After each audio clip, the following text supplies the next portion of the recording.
குரட்டை அப்படிங்கிறது பொதுவாக எல்லா முக்கால்வாசி பேர் இருக்கும். பட் அதில் ஒரு பகுதி தான் ஸ்லீப் ஆப்னியாவாக போகுங்க.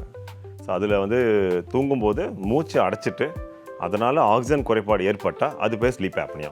ஸோ குரட்டைக்கும் ஸ்லீப் ஆப்னியாவுக்கும் உள்ள அந்த மார்ஜின்கிறது வெரி நேரோ மார்ஜின் தான். ஸோ அதை மிஸ் பண்ணாமல் நம்ம கண்டுபிடிக்கிறது அவசியம்.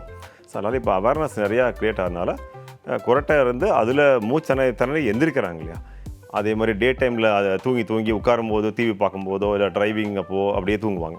ஸோ அதெல்லாம் ஸ்லீப் ஆப்னியாவோட அறிகுறிகள் தான்.